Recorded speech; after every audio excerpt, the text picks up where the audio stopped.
9 ذوالحج یوم عرفہ، اس روزے کا تو ضرور اہتمام کریں، اس لیے کہ یہ ایک روزہ رکھنے سے اللہ تعالیٰ 2 سال کے گناہ معاف کر دیتے ہیں، 1 سال گزشتہ کے اور 1 سال آئندہ کے، جس طرح حضرت ابو قتادہ رضی اللہ تعالیٰ عنہ کی روایت آپ نے بارہا سنی۔ لیکن یہ سارے کا سارا دن اتنا عظیم دن ہے کہ ام المومنین عائشہ رضی اللہ تعالیٰ عنہ فرماتی ہیں کہ اس دن اللہ تعالیٰ جتنے لوگوں کو جہنم سے آزادی عطا کرتے ہیں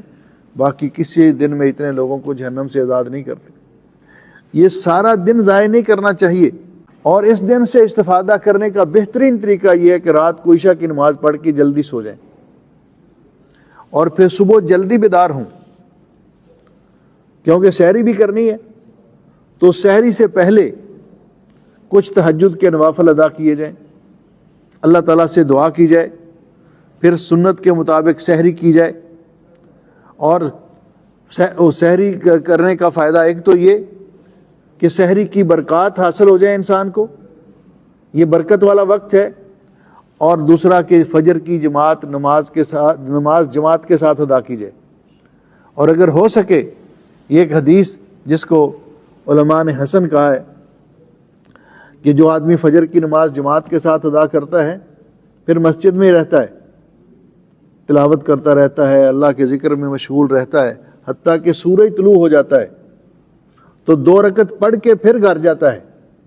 تو اس کو اللہ تعالیٰ حج اور عمرے کے برابر ثواب دیتا ہے۔ تامتن تامتن تامتن۔ یوم عرفہ جو 9 ذوالحج ہے، 9 ذوالحج کی فجر کو تکبیرات، جو تکبیر مقید ہے جس کو کہا جاتا ہے، وہ شروع ہو جائیں گی۔ یہ ایام تشریق کا آخری دن 13 کی شام تک، مغرب تک یہ تکبیریں جاری رہیں گی۔ اللہ اکبر لا الہ الا اللہ واللہ اکبر وللہ الحمد،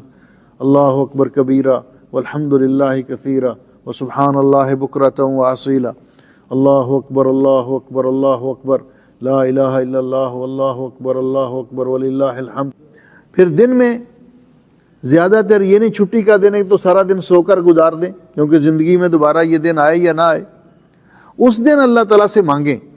جو مانگنا ہے۔ اور بالخصوص یہ جو عصر کے بعد کا وقت ہے، یعنی غروب آفتاب سے پہلے کا وقت،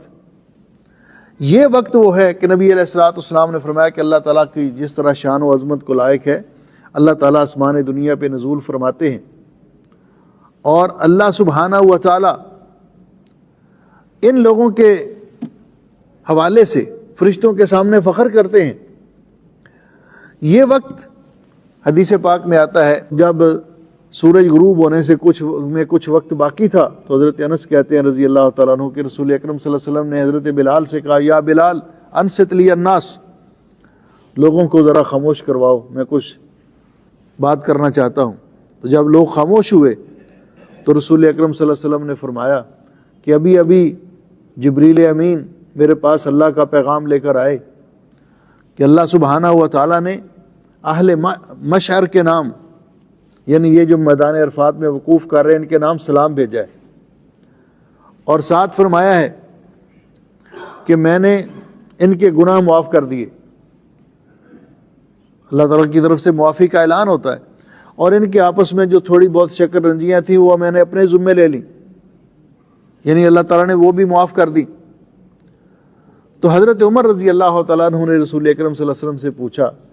حضرت یہ آج ہم آپ کے ساتھ حج کر رہے ہیں تو یہ آج کے لیے خاص ہے، النا خاصہ ام للابد؟ تو نبی علیہ السلام نے فرمایا بل للابد، بلکہ یہ ہمیشہ کے لیے، جب بھی لوگ میدان عرفات میں وقوف کریں گے اللہ تعالیٰ کی طرف سے یہ اعلان ہوتا رہے گا۔ تو حضرت عمر رضی اللہ تعالیٰ نے عرض کیا، کثر خیر اللہ و طاب، اللہ تعالیٰ کی خیر کتنی عام اور برکت کتنی عام ہے۔ اس لیے اس دن صدقہ و خیرات کرنا، صلہ رحمی کرنا، اگر کسی کے ساتھ ناراضگی ہے اس کو دور کرنا، اور اللہ تعالیٰ سے دعائیں کرنا، اپنی ہر حاجت اس دن مانگی جائے اور اس دن روزہ رکھا جائے۔ ایک تو یوم عرفہ کی اہمیت، اور دوسرا روزے کی حالت میں دعا، کیونکہ نبی علیہ السلام نے فرمایا کہ روزے دار روزے کی حالت میں جو بھی دعا کرتا ہے اللہ تعالیٰ اس کی دعا کو رد نہیں فرماتے۔